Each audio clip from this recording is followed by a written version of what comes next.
Is it warm? Sure is. And we're live. Bring some back with you. Good evening, everyone. Welcome to our budget framework meeting for Monday, November the 29th, 2021.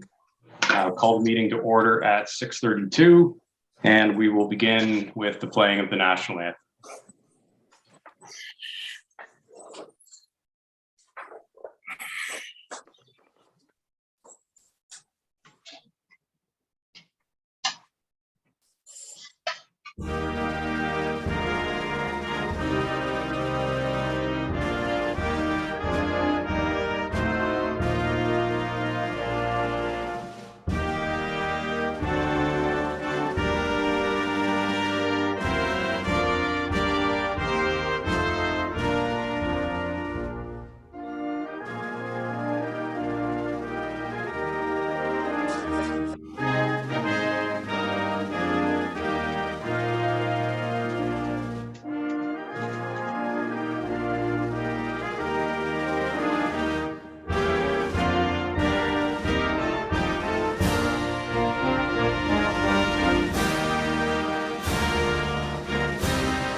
All right, thank you. We would also like to acknowledge the traditional territory of the Anishinaabe, including the Ojibwe, Potawatomi, and Chippewa, and the people of the Three Fires Confederacy. Are there any disclosures of pecuniary interest? Rather doubt it tonight, given the subject matter, but we'll ask anyways. Don't see any. Okay. So really only two items on the agenda for this evening. The first is a report from the treasurer regarding the development charge draw for 2019 for a water truck. So Carrie, I'll turn it over to you for that one. Thank you. And through the mayor, this is more or less a housekeeping report. What happened was when we purchased the original, what we thought was going to be the replacement water truck in 2019, we utilized reserves and the tax rate to help pay for that vehicle, with the intent that we were going to be selling the 2008 old water truck. We took delivery of the new water truck in February of 2020, and then COVID hit in March of 2020, and we ended up keeping that old water truck in order to allow staff to work independently and with social distancing protocols and what have you. So that still remains the case today. And in the 2022 budget, we have included the purchase of another replacement truck for that 2008 water truck. So what we're going to do is claw back from development charges what we could have taken with the first purchase and put that money in a reserve to pay for what is actually the secondary water truck. And we will be selling the 2008 water truck this time. That also allows us, in the 2022 budget, we have some staff realignment that the one of our public works operators will be going over to the water department full time. So there will be 3 water staff, and we will going forward need 2 water trucks. So this motion is just a requirement that I need in order for me to take that money out of development charges. Okay. Are there any questions for Carrie on that? Deputy Mayor Anderson? Thanks, and I'm hoping that you're in a Walt Disney Resort. But Carrie, what's the market like for a selling of a truck like that? Is it how is this being sold? I'm just curious, and how we can maybe maximize a return on selling that truck. We usually declare it surplus, and there is a used vehicle auction that we can put it in, or we can advertise it for public tender for people to put bids in.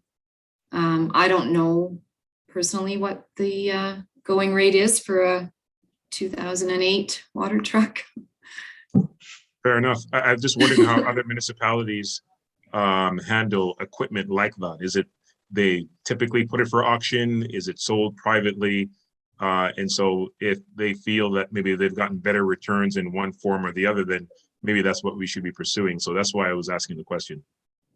Yeah. Well, there are different ways to dispose of surplus equipment, but we would look to the most benefit, to us in getting rid of that. So I can't say at this point. When ordering the new water truck, we probably won't have it for another year, at least. So it's not going to happen anytime soon. Would another municipality be, it may be far-fetched, but would another municipality be interested? Yes, possibly. Yep. Okay. All right. Thank you. We have to publicly advertise it for sale. It has to be publicly surplused. So it's not like it would be sold privately and no one would know we were getting rid of it. Okay. All right. Thank you. Not unlike Gary, like the police cruisers, right? When they were sold. So, Councillor Bernardo.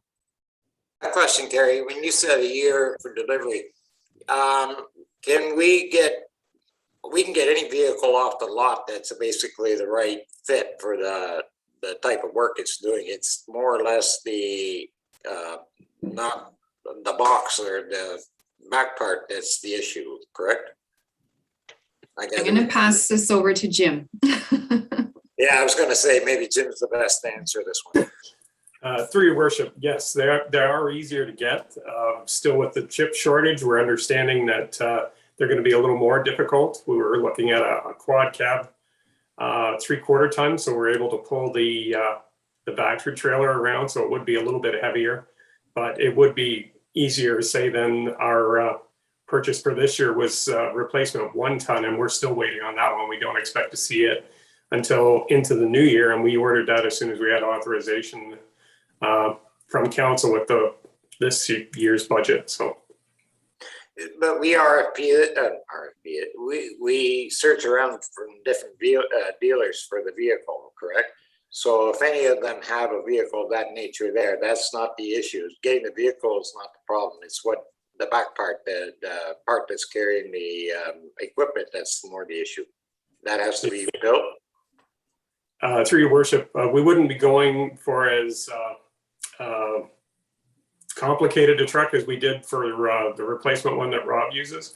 Since we already have that capability with full storage and everything on it, this would be more so like a 3/4 ton quad cab, and then just a box on the back, carrying box, not totally specialized. So it would be easier to get that parts than it was to get the order through for the water truck that we purchased in 2020. It took over a year, and that's when there wasn't any supply chain issues. So basically, this is more of a simplified vehicle that you can pull off a lot if one's available. Yes, for your worship, we still put out RFPs with specifications in there and color, but if you were in a squeeze, you could go with something more so off the lot. Okay, thank you. Okay. Anything else? Okay. So I have a motion, be it resolved, the council receives the staff report FS 2021-12 with respect to the development charge draw for 2019 water truck.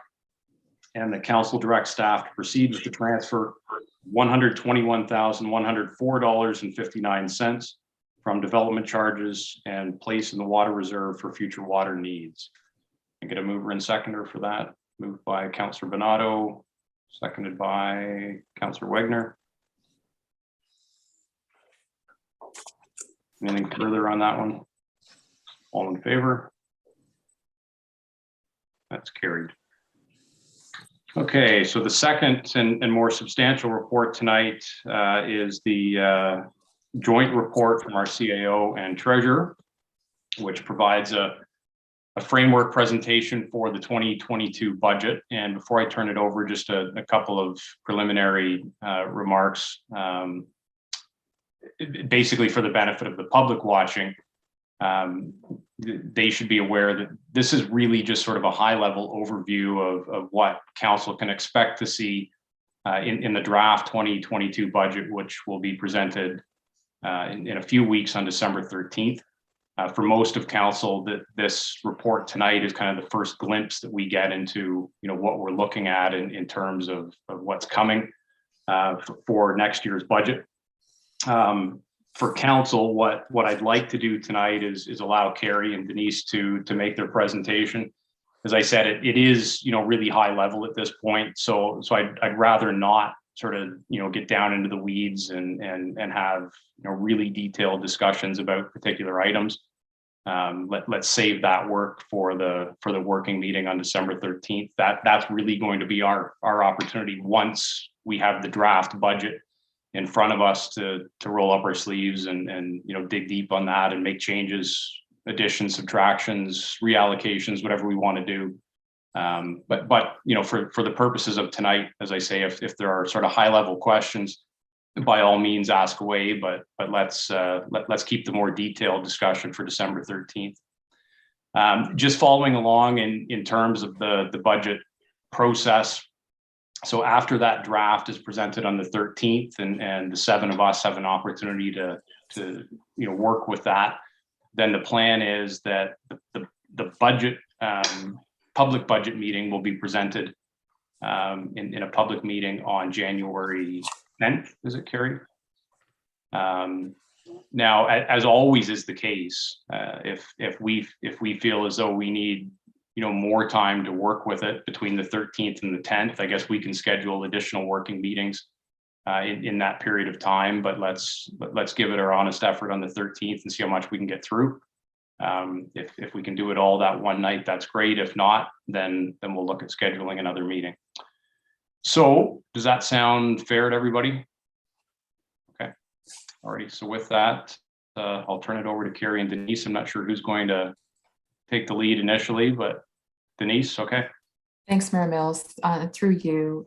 So just to, I guess, continue what the mayor said in terms of a high-level overview, both myself and Carrie are going to present. I'm going to start, and then she's going to review a number of key areas as well. So just for context, I think we have outlined throughout the year, particularly going back even to 2020, that we had some challenging fiscal years ahead of us. And this certainly is going to be one of them.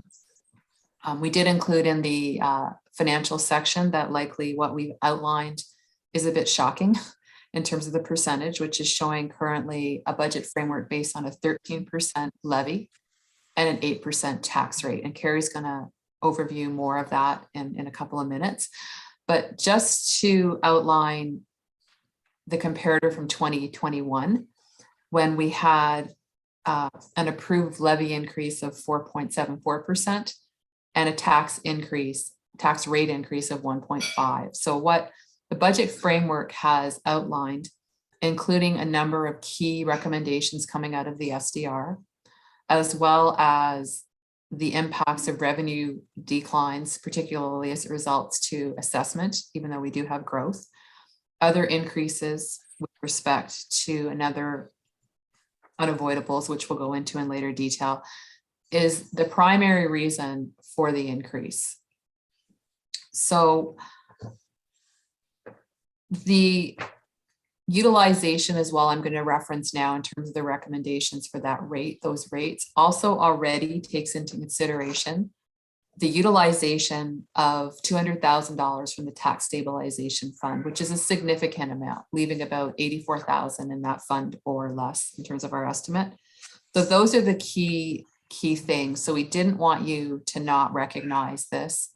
And as the mayor stated, that the 13th of December, all of the drivers of the costs will be fully detailed in order for council to see that information, to provide staff then, if you wish, of course you will, more direction and with respect to what you would like removed, added, or adjusted to move the budget to a rate that is acceptable to you. I mean, I will say for myself and my colleagues, we know that 13% is a shock.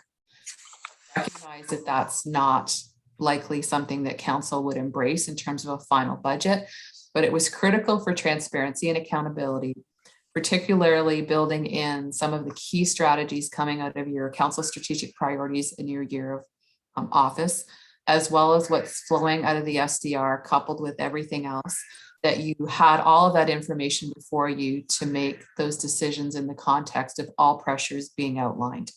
So Carrie, if you could overview now what you had provided in terms of a chart. We thought it was very important because we believe that there is sometimes confusion or a lack of understanding of what the tax levy is with respect to the tax rate and how the operating budget is critical to understanding both of those. Carrie's just going to provide an overview we think would be very beneficial. Okay.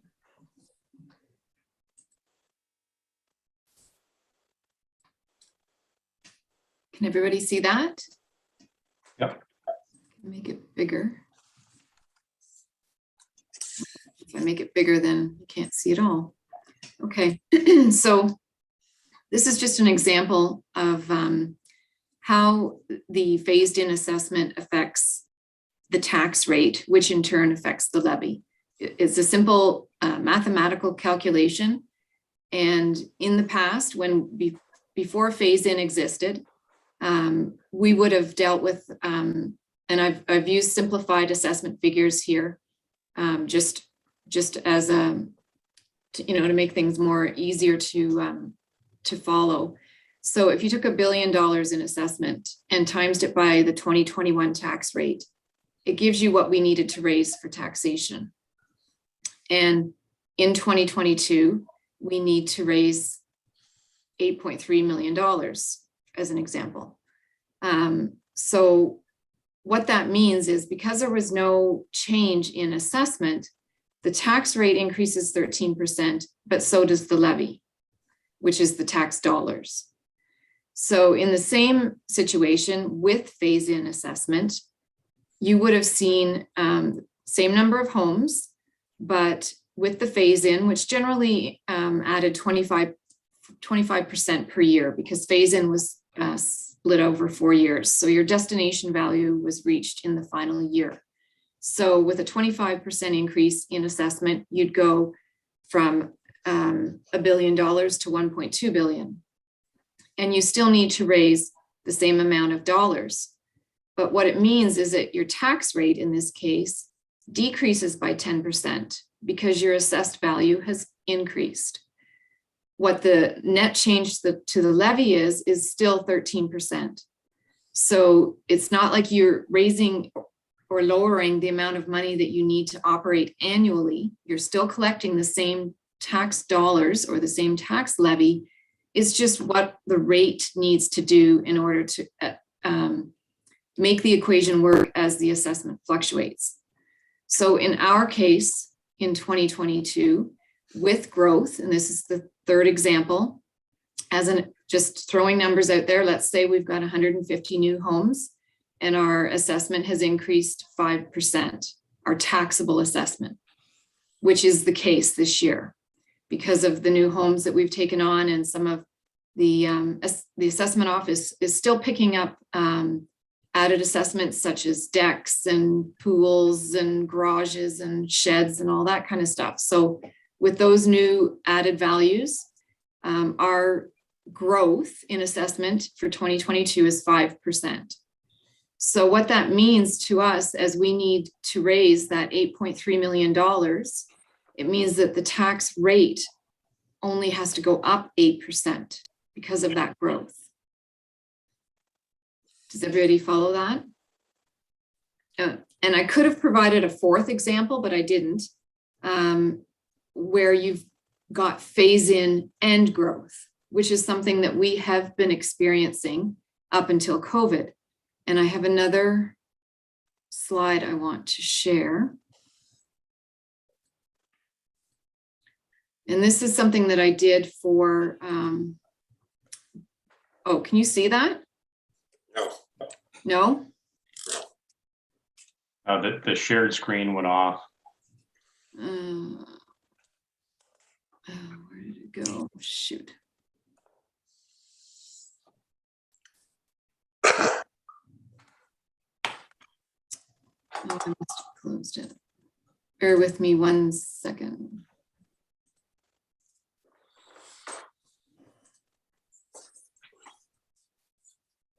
Okay, can you see that?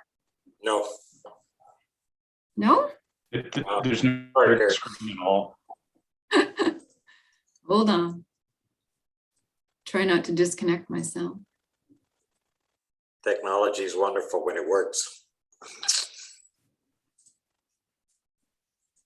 There we go. This looks promising. There we go. Okay. You can see this one. So this is an example of what our taxable assessment has done since 2012. So for the last 10 years. So we used to raise our assessment used to be $519 million.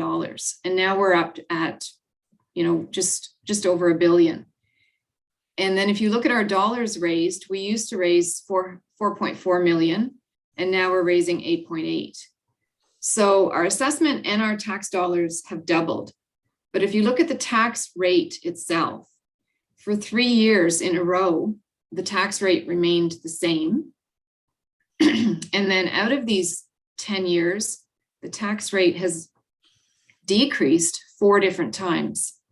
So that's where, when you're speaking to a taxpayer who wants to know how much their taxes are going to go up, it's the rate that determines that. So if council's passing this budget, let's say you don't make any changes hypothetically to this budget, it's not a 13% increase to the taxpayer, it's an 8% increase. And that is shown, I have another slide, sorry, and I can email these to you as well. I emailed the one this afternoon, but here's Walter's favorite chart. This, and can you see those numbers? Yeah. So this is the chart that's generally in the budget presentation that you'll see on the 13th. And it's the example of, some select homes within the town, some old, some new, mature subdivisions, single family, townhouse. And it's showing you what their assessed values are. And it's showing you the difference between the 2021 tax rate and what we're proposing the 2022 rate to be. And in all these cases, their percentage increase is 8%. So that's just another example of how this budget is affecting existing current taxpayers in the town. The additional 5% that makes up the 13, that's coming from your new growth and your new subdivisions and such. So, sorry, that's So Carrie, and I posed this question to Carrie last week, and I'll pose it again just for everybody else's sake, but I understand it's a really simplistic way of looking at it, but I think it's a way that everybody, including myself, understands. The framework that's being presented tonight basically is calling for a budget that is growing in total by 13% over last year. But the net impact to taxpayers in terms of what they're paying in taxes is only an 8% increase. Is that correct? Okay. So really, as you're saying, as people are reporting this out, what we're starting with is a draft budget that is going to impact taxpayers at a rate of an 8% increase. So where we go from there is up to us, but that's what we're starting with. So. Yes. And just to add, I just want to interject why we're clarifying is because a lot of the times what's reported is only the levy at 13%, knowing that when that's converted to the tax rate, and as Carrie's outlined, if we didn't have the growth that we had at the 5%, that they would be 13 and 13, which we know is significant. But because it's a double digit impact. We wanted to be clear how those two numbers are interrelated and what that means. Yeah. And does that certainly mean that there is an opportunity to make other revisions? No. So we just want, again, we're going to walk through it, some of the other drivers, but the way you've summarized it is excellent, because I think that provides the clarity and the connection between the two that many people may not have fully understood.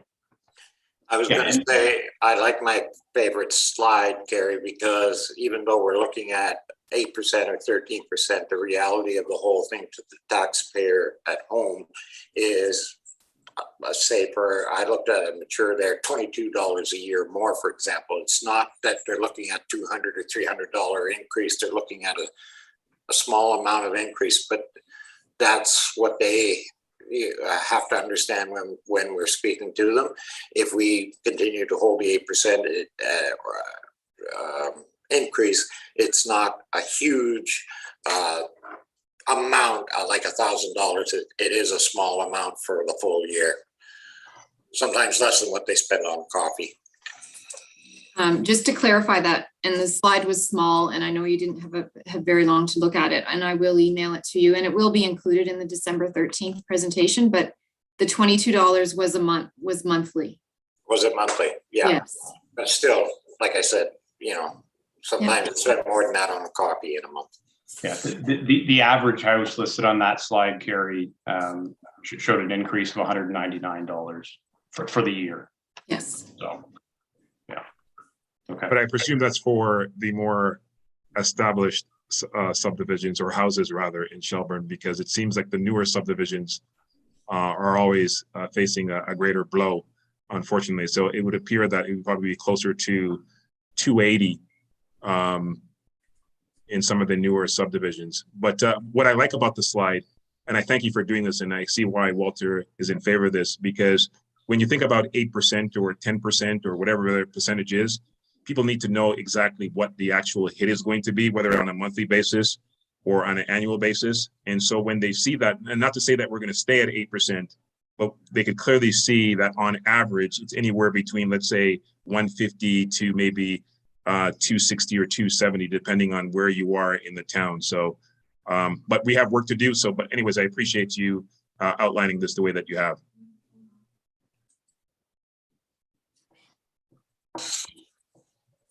All right. Who's going to take us through the gory details now? Both of us, but I'm going to start. I wondered who drew the short straw, but yeah, okay. Well, because so much of the budget is predicated on the SDR and some other council strategic priorities, we sort of changed the approach this year because it wasn't strictly a treasurer's guide. So that's why I'm introducing, and Carrie will speak to some of the key financials. But just again, in terms of the analysis and appreciating that 8% is the core number, and I thought maybe provide some good news at the front end, that while we are facing some significant financial challenges this year and next year, to be honest, we have outlined in here that policing costs are one of the drivers, but as all of council knows, that increase was short-term as it transitioned to the OPP and the change from the existing billing model, which is based on the full-time equivalent or FTE model, and not what other municipalities in our county and Dufferin are billed on, which is the call for service model. So some of those costs will have relief in the future years, which will be very important. So just coupling again the fact that we've got increased costs, some flatline revenue, including the fact that all of us that have savings accounts or other accounts know that interest is at an all-time low, which is great for borrowing, but not for earnings. Like everyone, we are facing, similar to homeowners, increase, which are significant in terms of fuel and utilities. We have other related costs for uncontrollables driven by policies and federal obligations or provincial related to employment. So those mandatory employer contributions and OMERS. There's also some grants that are either flatlined or may be reduced. We're hoping that there might be some new announcements coming out of Roma regarding COVID, which would be great. We also have some third-party contracts that are formally tied to CPI in September, which September was the highest CPI, about 4.4 through the whole year. So those will be embedded and they must be provided. Like many people, insurance at their home is going up. We are not insulated from that. We're expecting our insurance premium cost to increase between 15 and 20, and we're hoping not more. As council knows, we've spent significant money and we are very appreciative of the grants that we've received to offset those costs. Dealing with COVID, they will continue into 2022 with respect to not only the sanitization and cleaning that we have to continue to provide, but we're also seeing reduced revenues associated with COVID, whether it's in facilities or the third parties that we fund and their revenues being impacted negatively. We expect that our ability to generate revenues in many of those areas will continue to be flatlined. What's also really significant in terms of the budgetary span that we control, and not that our partners aren't being very fiscally responsible either, but we do have 35% of our operating budget is determined by third parties. That's the boards of management as well as the OPP costs. So that's a significant portfolio cost of the total budget. And obviously, we're all well aware that when the tax bill is issued, it's not just the town's budget that the count or the residents see. They see rolled into that the counties as well as the board. And some people may not separate that and see that as their town of Shelburne costs, when in fact, there's 3 layers of service agencies in there. Carrie, I think, has already spoken to the assessment she provided. COVID provided direction that MPAC would not move forward with the phase-in. That has a ripple effect. I know that AMO was looking at that with municipalities asking that be expedited so that those revenue streams be reinstated sooner. And we are right now working with 2018 assessments going into 2022. So many people, to Deputy Mayor Anderson's point, while their assessments in their newer homes, yes, are much higher, they're still not to where they would be at market. So that might also create even higher impacts for them in future years as their assessments go up. So most of our assessments are not reflected anywhere to where market actually is. And I think people know that. They buy their house for, let's say, X, and their assessment is X less a lot in terms of what their taxes are actually based on. So I think, unless Carrie, you want to add any more on the assessment, I'll just let you walk through the chart if we need to, but I believe that with the Walter chart, as we're calling it, you've addressed that fully. So I'm just, unless we want to go back, I'm just going to go on to the grant funding very quickly. That, you know, the standard funds that we rely on are there. We haven't heard whether or not there'll be adjustments.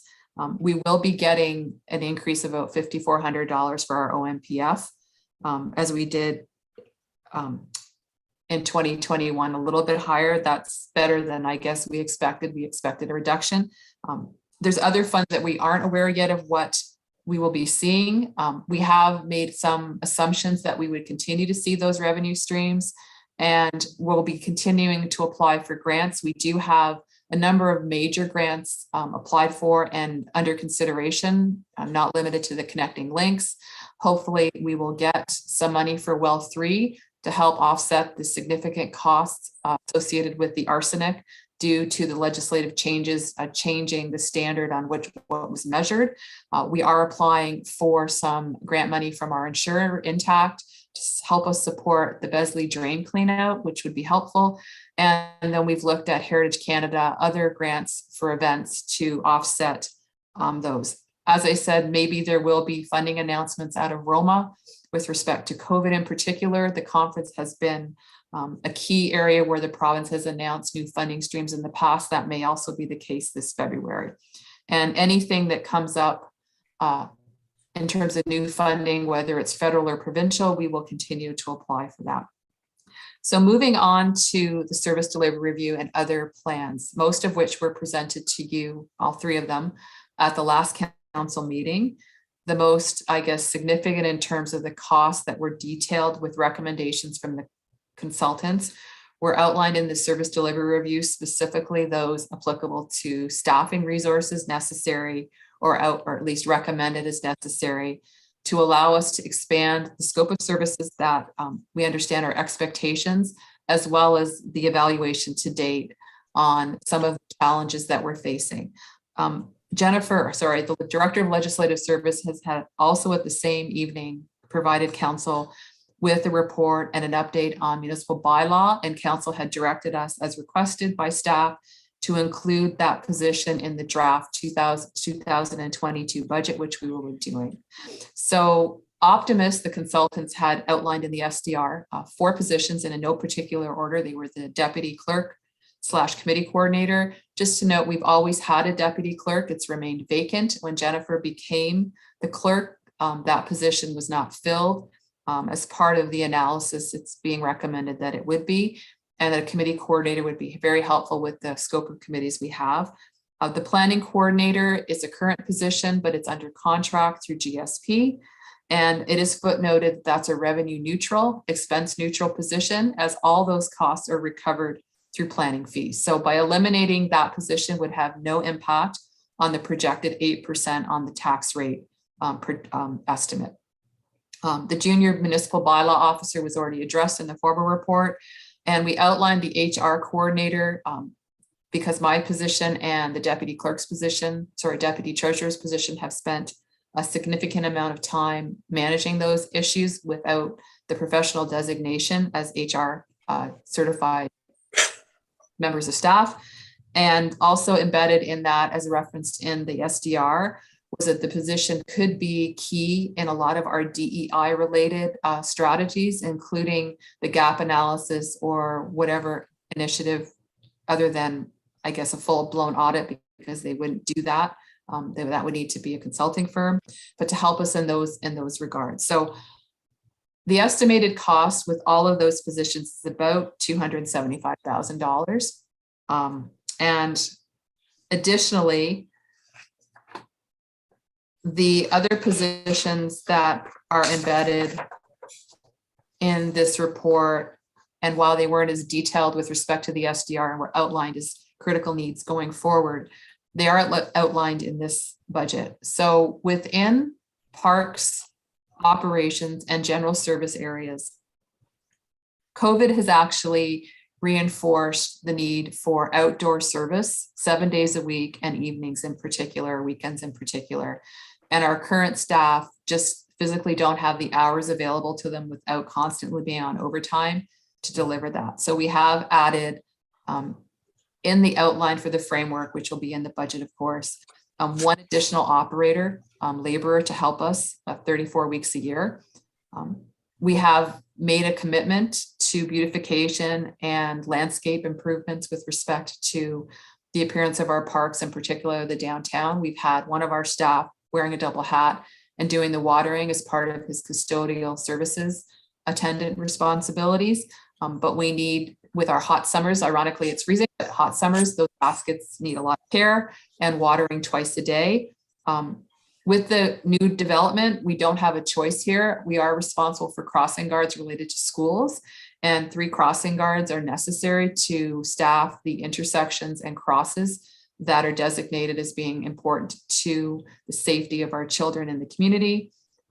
We're hoping to get grants for 2 positions, not only for the summer students to help with all the microfiching and record management in the office, but also one for parks that we're hoping will be offset by a grant, again, more for washroom attendant, garbage receptacle cleaning, and ensuring that we're on top of a lot of the issues that happen when you have a stronger use of your outdoor spaces. So those 2 areas that are predominantly and exclusively staff related, again, SDR analysis, total about 552,553 if I round up, which I should. So of the 13% levy, and again, we'll equate that to the tax rate, which is 8%, that represents 5.09% of the 13%. Additionally, in the framework and the outline, we've also included that 100,000 was requested by the Arts and Culture Committee. So if you look at what 1% equates to in 2022, a 1% change in the levy, up or down, is $88,855. So that just gives you a comparator, what a change of 1% means with respect to a project or an associated initiative and those corresponding costs. So I had already mentioned that one of the impacts this year is the 3-year phase in 3-year plus of us transitioning from Shelburne Police Services to the OPP. And that short-term increase will be offset in future years, but it does have an impact this year. And we also will be noting that we would expect that it wouldn't be 100% savings when we're no longer having this particular increase, because in the subsequent years, there may be the requirement to pay for a new fire hall, or at least a significantly expanded fire hall. The budget has shown an estimate of about $2.5 million in future years. We believe that that's going to be increasing significantly when cost and capital estimates are better known, and the town will need a way to help fund that, given the percentage of that budget that we're currently responsible for. Council has provided direction to staff over the last few years, particularly in 2021, for parks and recreation and improvements. So a number of projects are outlined that will be, hopefully, we expect all completed in 2022, and the estimated timeline. I have noted that we did issue a fairly comprehensive request for proposal for the pickleball and tennis court. And sadly, we had no responses. So no one bid on that. So what we are now doing as staff is going to approach firms and see if somebody can build this based on the specifications that we issued for late spring 2022. A lot of the stuff has to be ready when the ground is not frozen and can allow the concrete to be poured, which is probably one of the biggest challenges that all projects face. Winter construction and late spring construction early spring construction can be challenging. So that's just a summary of where we are with the projects. And then based on the Fiddle Park plan that Steve Weaver's firm presented last week, we certainly know that there was great input from the community. I had noted that we were going to try to expedite what we could with a preliminary quick win approach. So staff will be looking at what, based on some of the inputs for Fiddle Park, we could actually, in a transition, achieve, and then come back to council with cost. This will not be a full-blown park redevelopment. I know Councillor Wegner referenced a park in Brampton. Staff believe that the cost for that park was in the $10 to $20 million range, but we are going to confirm. Ours will be much more modest, but if we could achieve some winter amenities, like maybe a tobogganing site and some skating to tie that into the existing facilities, in addition to the fact that this is the location for the dog off-leash area, that would probably provide great increased opportunities in winter 2022 for the community. And I shall stop now because Carrie is going to walk us through the reserves.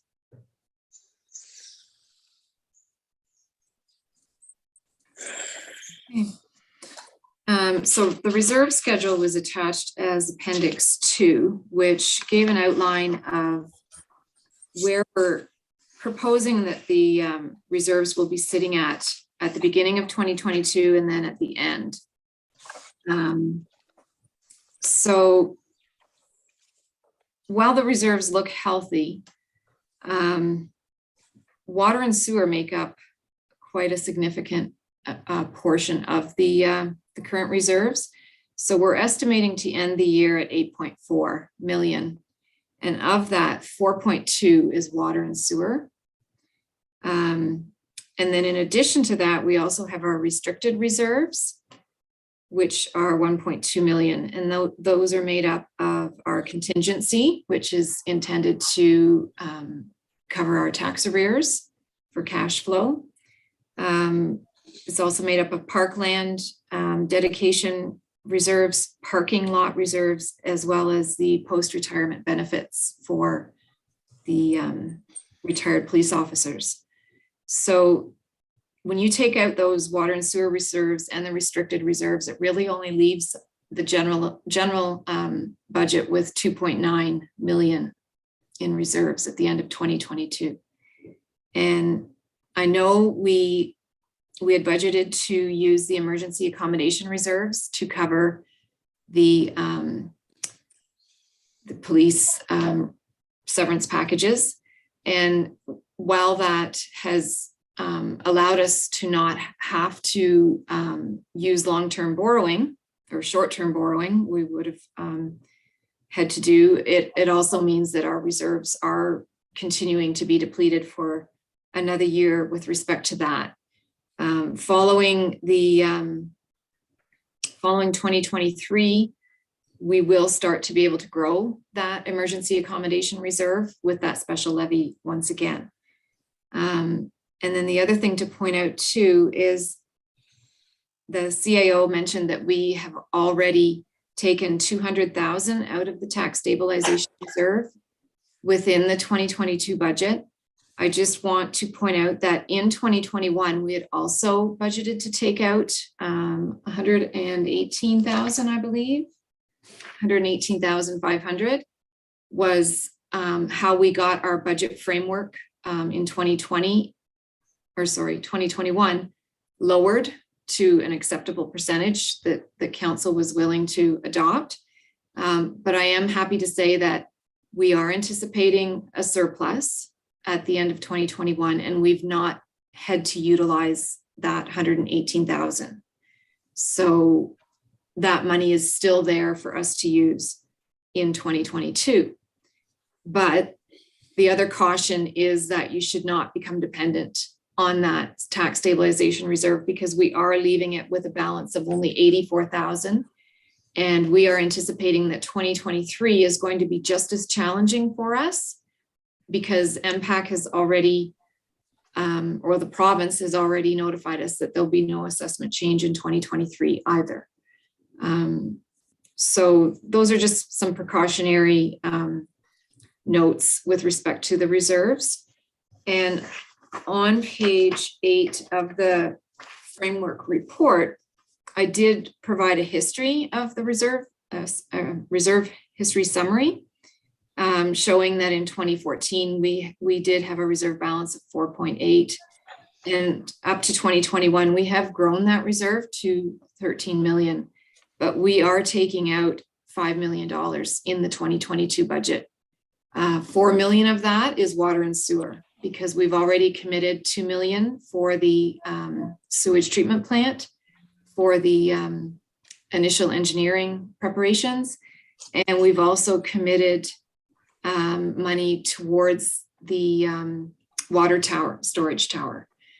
And if we don't get the grant for the well-free arsenic, we will have to tap into more water reserves as well. Just on that point, Carrie, just because you've referenced that chart on page 8, sort of showing the historic growth of our reserve balances. The one thing that I'd mentioned to you last week when we chatted, that sounds sort of troubling that we're dipping into reserves as much as we are and decreasing them by as much as we are this year. But one of the things that I took comfort in when you look back to 2018, when this council began, I mean, we've grown those reserve balances considerably over the last 3.5, 4 years. And assuming, that we adopt this budget as it is without any changes, we're essentially going back to where this council started. So, that it's still not great news that we're using that much from our reserves this year, but I take some comfort in knowing that we're not, overextending beyond where we started when this term took over. Just an observation.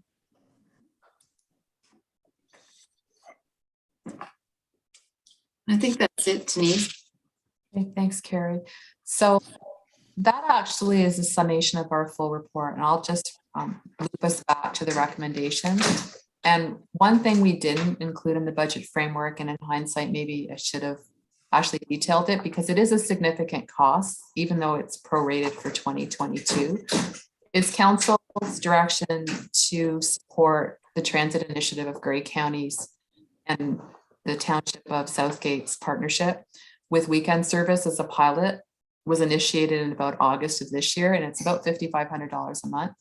We have included the continuation of that service throughout 2022. We think that it's something council would certainly support. We're going to figure out how to fund the first month because of the 2021 surplus.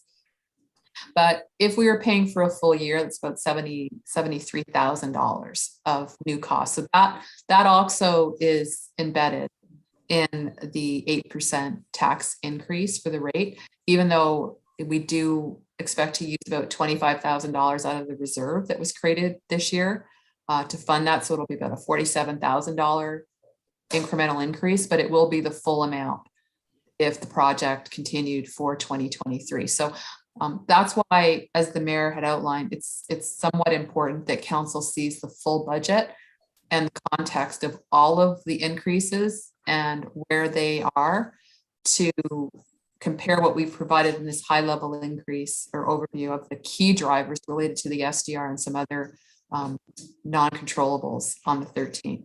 So just in summary, what we've requested is that you receive this knowing that it's an 8% tax rate, 13% levy to raise the money that we need. That included in that at this time is also the new money, and I think it's fair to say significant, of the request for $100,000 by the Arts and Culture Committee. That all the staffing that I outlined, not only the 4 full-time positions from the SDR, but also the other positions that are related to crossing guards, general government services, and parks, is making up part of the $453,000 or approximately 5.09% of that levy increase. And that we would utilize to achieve those 2 target numbers, $200,000 from the tax stabilization reserve. And as Carrie has mentioned, bringing that reserve balance down to about $85,000, $84,000. So Mayor Mills, that is the conclusion of our report, and we're happy, both of us, to answer any additional questions. Okay, thoughts, Deputy Mayor? Thanks.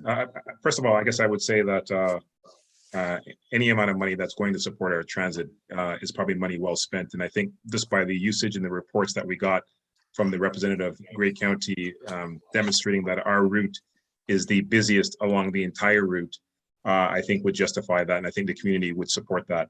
And I know that we're going to take away this report and we're not going to get into the weeds. So I just have a simple question that I think Carrie could, I know Carrie can answer for me.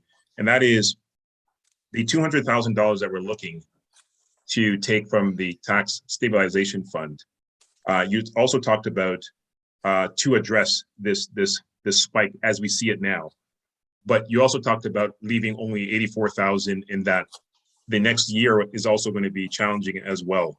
And so what I'm wondering is it prudent to be, as much as we're trying to minimize the sticker shock, is it prudent to only leave 84,000 in the till, so to speak, understanding that the next year is going to be equally as challenging or maybe even more challenging? The only reason that we're comfortable doing that is that for 2023, we should have the new commercial assessment for Fieldgate. We won't see that assessment until probably 4th quarter 2022. So I have not even budgeted for it. And the reason I haven't is because we've actually got ourselves caught in 2021 by overstating what our supplementals were going to be for Highland Village. And those assessments have not come in like we thought they were going to. And we're actually under budget for revenue for 2021 for supplementals. So I don't want to get caught again in 2022 by assuming that we'll see that commercial assessment. Having said that, I'm confident we will see it for 2023. And we may even see some of the residential for Fieldgate as well as maybe the Scone development. So yes, leaving it at 84,000 is risky, but we didn't used to have a tax stabilization reserve. That is actually something new that this council has allowed staff to implement. So prior to this council, we didn't have that in our back pocket either. So I think I think the 200,000 is fine, with knowing that we as a town, unlike maybe some other towns who aren't experiencing any growth, we will have a percentage of growth in 2023 to help that budget along. But you will see your costs increase with respect to, all of the recreation amenities that we're implementing.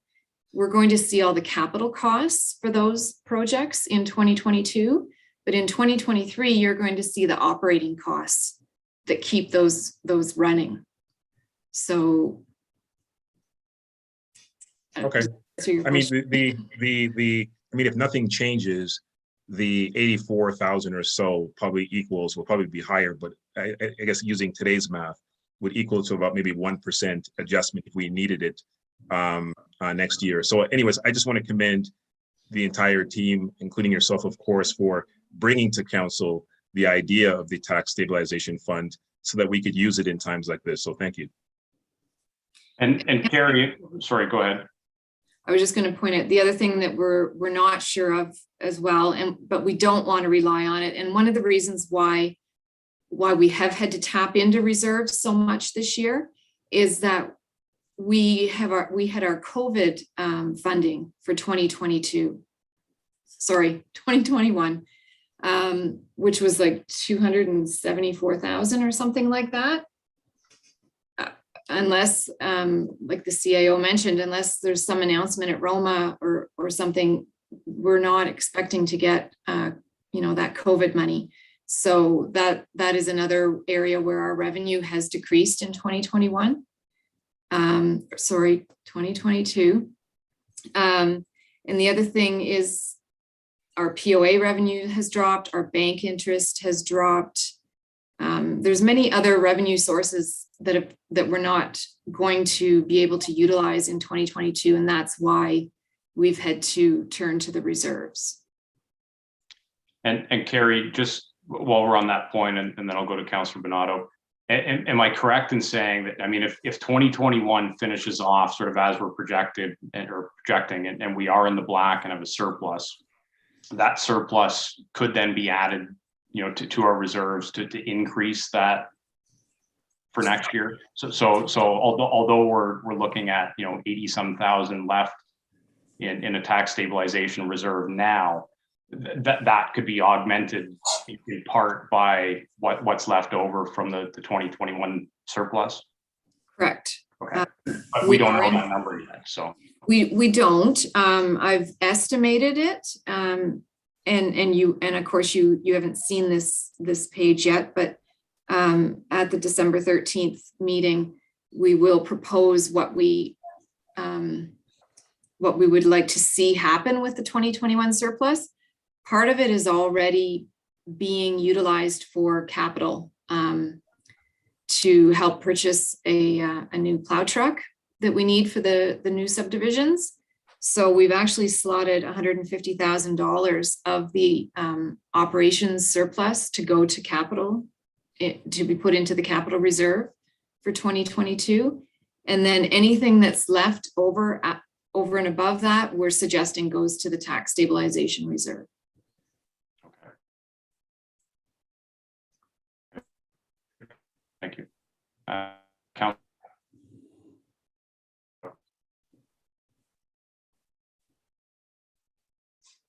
Councillor Bonato. Okay, I wasn't sure your internet there cut in for a second. Looks like my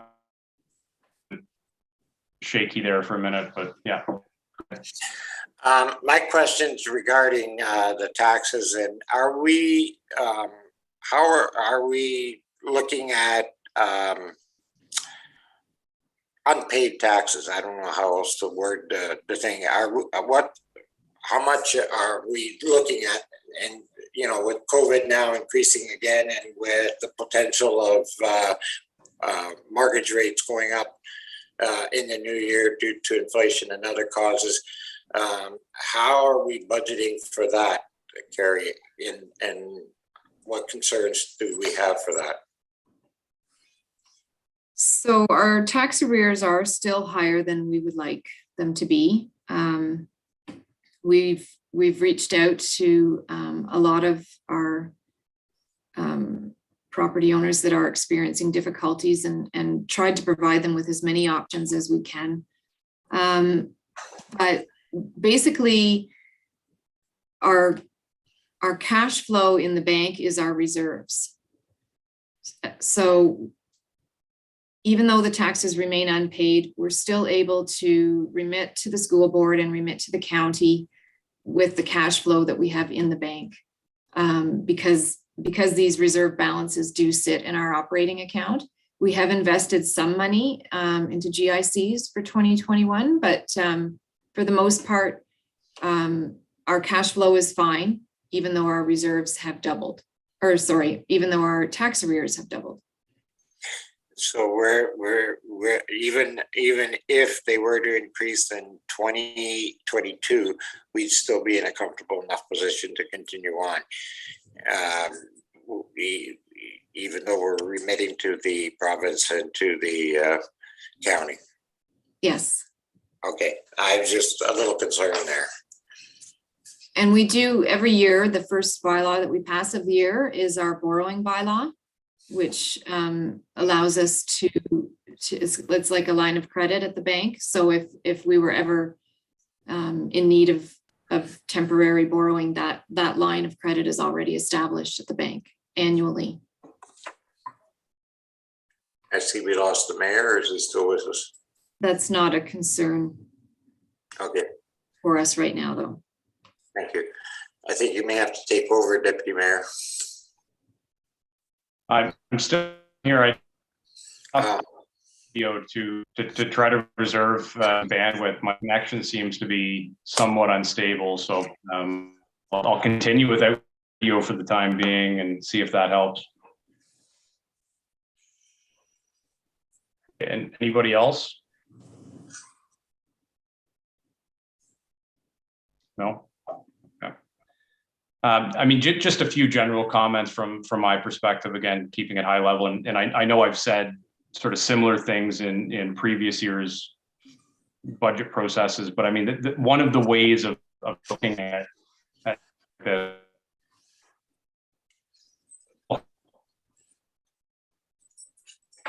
budgets, we don't have the luxury of budgeting.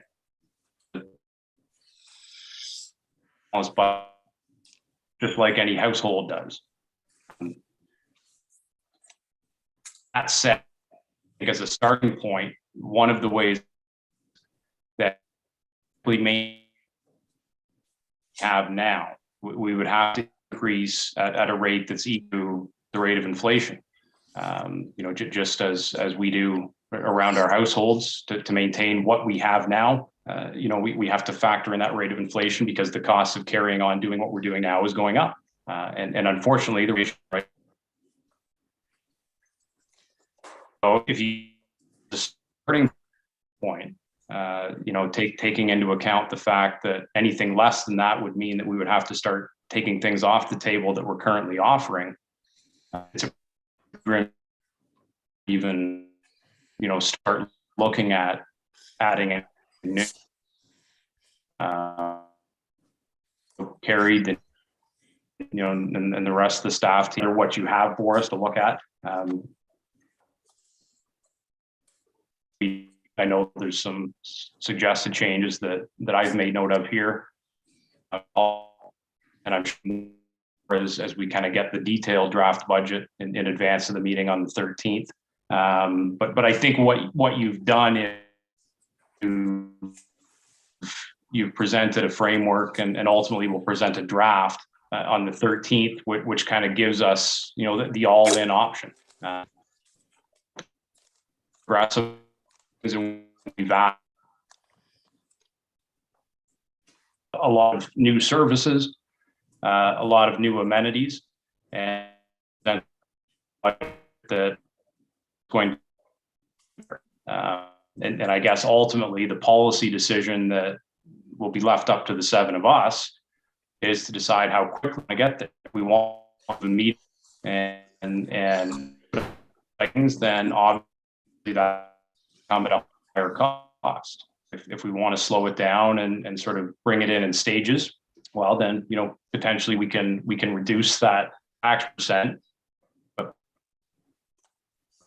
you know, the fact and recognize the fact that that means that the things that we want to implement will have to be done at a bit of a slower pace.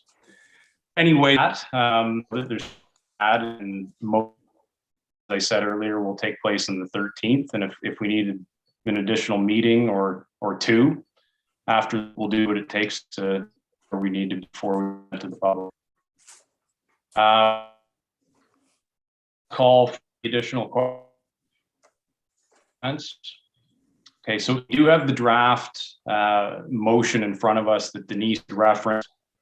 Again, let's keep in mind, I mean, this motion is not saying that we're supporting this number or any of the initiatives that are listed. We're simply giving staff direction to proceed with the development of a draft budget based on these factors, and they'll present that back on December 13th. One slight change I would like to make to the draft resolution, and it's the second paragraph. Also, just like the levy increase of 13%. I would like to just add that means a tax rate increase of 8%. So I'll read the draft motion. Be it resolved, the council received 1- from the CAO with respect to the 2022 budget framework for information. Further, the council directs staff to prepare a draft 2022 operating budget to include an overall tax levy increase tax rate to exceed 8%, and that the draft operating 2022 budget include $100,000 or an estimated 1.12% tax levy increase as requested by the Arts and Culture Committee. The 2022 approximately $152,672 or an estimate to support the new positions and staffing costs recommended in the service delivery review and other positions within operations and services, and that the draft 2022 operating budget utilize $200,000 from the stabilization. I get a mover and seconder for that. Moved by Councillor Bonato. I'll second it. Any further discussion? All in favor? That's carried.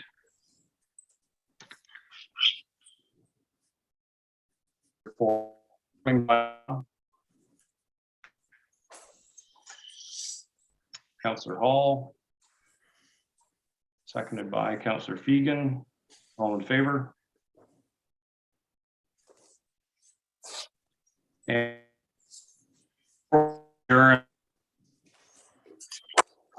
to our reporter from Country 105, Phil DeLand. Poor Phil has spent at least part of his day birthday best wishes, and I hope the rest of your day was more exciting than the last hour. But all the best, and we'll see you soon.